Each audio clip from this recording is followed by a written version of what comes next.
Formula ఈ car race కేసులో కీలక పరిణామం చోటు చేసుకుంది. మాజీ మంత్రి కేటీఆర్ ప్రాసిక్యూషన్కు గవర్నర్ పచ్చజెండా ఊపారు. కోర్టులో విచారణకు గవర్నర్ అనుమతి ఇవ్వడంతో కేటీఆర్ సహా నిందితులపై త్వరలో ఛార్జ్షీట్ దాఖలు చేసేందుకు ఏసీబీ రంగం సిద్ధం చేస్తోంది.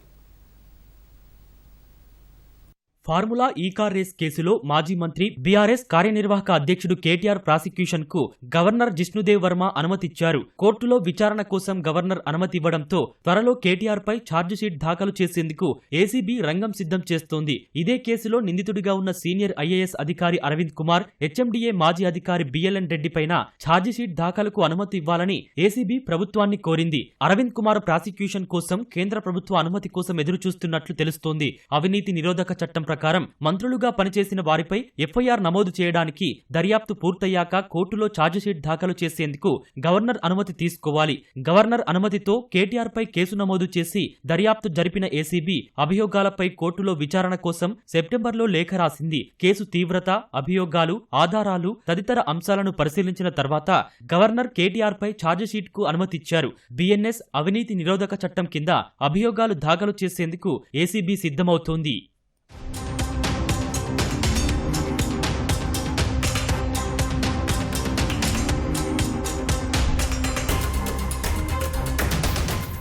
గతేడాది డిసెంబర్ నుంచి కేసును ఏసీబీ దర్యాప్తు చేస్తోంది. ఫార్ములా ఈ కార్ రేస్ కేసులో కుట్రపూరితంగా నిధుల దుర్వినియోగానికి పాల్పడినట్లు ప్రధాన అభియోగం. హైదరాబాద్ లోని హుస్సేన్ సాగర్ చుట్టూ 2023 ఫిబ్రవరి 10, 11 తేదీల్లో 9వ సీజన్ ఫార్ములా ఈ కార్ల పోటీ జరిగింది. ఈ మేరకు ఫార్ములా ఈ operation FEO, S next gen private limited, పురపాలక శాఖ మధ్య త్రైపాక్షిక ఒప్పందం జరిగింది. ఆ తర్వాత 2024 ఫిబ్రవరి 10న 10వ సీజన్ రేస్ నిర్వహించాలని నిర్ణయించారు. అయితే కారు రేసు నిర్వహణ కోసం బోర్డు, ఆర్థిక శాఖ అనుమతి లేకుండా 55 కోట్ల రూపాయలను ఫార్ములా ఈ ఆపరేషన్స్ కు చెల్లించినట్లు ఆరోపణ. కేటీఆర్, అరవింద్ కుమార్, బిఎల్ఎన్ రెడ్డి తదితరులను ఏసీబీ ప్రశ్నించి వాంగ్మూలాలు నమోదు చేసింది. అప్పటి పురపాలక శాఖ మంత్రి కేటీఆర్ ఆదేశాలతోనే నిధులు చెల్లించినట్లు ఐఏఎస్ అధికారి అరవింద్ కుమార్ వివరణ ఇచ్చారు. 9వ సీజన్ లో నష్టం వచ్చిందంటూ 10వ సీజన్ కు ప్రమోటర్ గా ఉండేందుకు S next gen private limited ముందుకు రాకపోవడంతో ఎఫ్ఈఓ, హెచ్ఎండిఏ మధ్య ద్వైపాక్షిక ఒప్పందంగా మార్చారు. ఎఫ్ఈఓకు అక్టోబర్ 10వ తేదీన 23 కోట్లు,